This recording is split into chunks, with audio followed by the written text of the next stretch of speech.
তো এতগুলা জনপ্রতিনিধি থাকতে কেন এই ধরনের অঘটন ঘটলো? কেনই বা এই অপ্রীতিকর ঘটনার জন্য আমাদের জেলার এত আমাদেরকে বদনাম হলো, বা জেলাবাসী হিসাবে আমাদের অনেক বাজে বাজে কথা শুনতে হচ্ছে, যেখানে এটা মোটেই আমাদের জেলাবাসী হিসাবে আমাদের ভালো লাগছে না বা সুখকর মনে করছি না।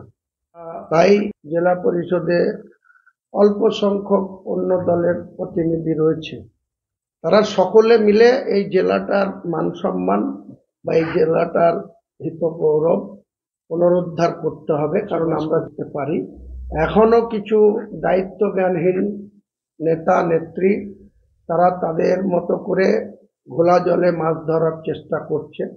গতকাল সেলিম সাহেব অনেক বড় বড় কথা বলেছেন, কিন্তু তিনিও যে সেকুলার মুখে বললে হবে না। তিনি 2024 সালের লোকসভা নির্বাচনে কিসের ভরসায় শুধুমাত্র এই মুসলিম অধিষ্ঠিত জেলায় মুসলিমদের ভোট পাওয়ার প্রত্যাশী হয়ে তিনি এখানে 11 মুর্শিদাবাদ লোকসভায় কন্টেস্ট করতে এসেছিলেন। তিনাদের সরজা খান সেই পার্টির তিনি 4র্থ স্থানে চলে গিয়েছিলেন, 1,40,000-এ নেমে এসেছিলেন। তাহলে সেলিম সাহেব আপনি কোন ভরসায়, কোন যুক্তিতে রাজ্যের সম্পাদক হয়ে আপনি 11 মুর্শিদাবাদে কন্টেস্ট করতে এসেছিলেন? আপনার মধ্যেও সাম্প্রদায়িকতা আছে, সেটা প্রমাণ করেছেন আপনি 2024 সালের 11 নম্বর লোকসভাতে কন্টেস্ট করতে।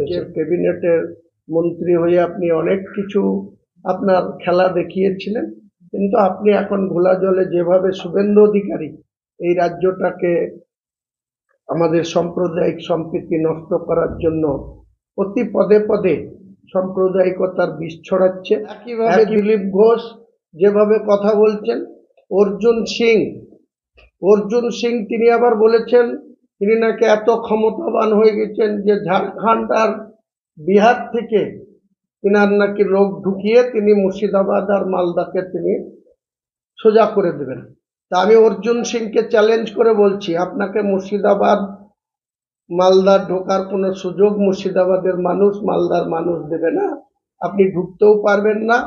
আর ওই ঝাড়খণ্ড বিহার থেকে কারো ক্ষমতা নাই যে মুর্শিদাবাদ মালদাতে ঢুকে এখানকার আইন শৃঙ্খলাকে চ্যালেঞ্জ করে বা এখানকার মানুষের মোকাবেলা করে। অর্জুন সিংয়ের উদ্দেশ্যে আপনাদের মাধ্যমে বলছি, অর্জুন সিং আপনি আগে আপনার যে ব্যারাকপুরের আপনি সাংসদ ছিলেন, গত নির্বাচনে পার্থ ভৌমিকের কাছে পরাজয়ের মুখ দেখেছেন। আপনার সেই 7টা বিধানসভার মধ্যে একটা অন্যতম পড়ে আমডাঙ্গা, সেই আমডাঙ্গার মানুষের মোকাবেলা করে দেখান আপনি। আমি মুখ্যমন্ত্রীর কাছে আবেদন করব বিনয়ের সঙ্গে যে আপনি একবার পুলিশ মন্ত্রী হিসেবে মুর্শিদাবাদ জেলার বহরমপুর পুলিশ পিডির আন্ডারে যতগুলি 16টা না কটা থানা আছে, আর ওখানে যে থানাগুলো আছে ওই জঙ্গিপুর পুলিশ পিডি, টোটাল 27টা থানা, তার ভিতরে 8টা বোধহয় আইসি থানা আছে আর বাকিগুলা ওসি সাব ইন্সপেক্টরের দায়িত্বে।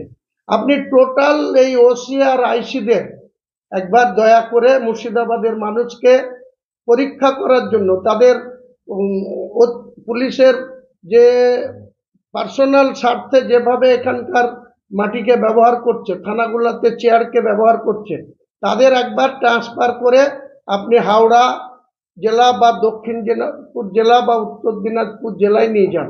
ওই জেলা থেকে আপনারই পছন্দ মতো অফিসারদের এই জেলার থানাগুলার অফিসার ইনচার্জ বা আইসি ইন্সপেক্টর ইনচার্জ যারা আছে তাদেরকে দেন, বাঁচান আমাদেরকে। এত অবহেলিত বা এত করাপ্টেড অফিসারদের দিয়ে এই জেলাটা চালাবেন না। এই করাপ্টেড কাঁদি তিনি করাপ্টেড অফিসার, তিনি বড়ুয়া থানা, ভরতপুর থানা, খড়গ্রাম থানার খবরদারি করছে বকলমে। কেন হবে?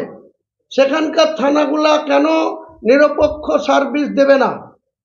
এটা আপনার কাছে আমার করজোড়ে আবেদন। মমতা বন্দ্যোপাধ্যায়ের কাছে বিনয়ের সঙ্গে আবেদন করছি, মুর্শিদাবাদ জেলাবাসীকে আপনি বাঁচান। মুর্শিদাবাদ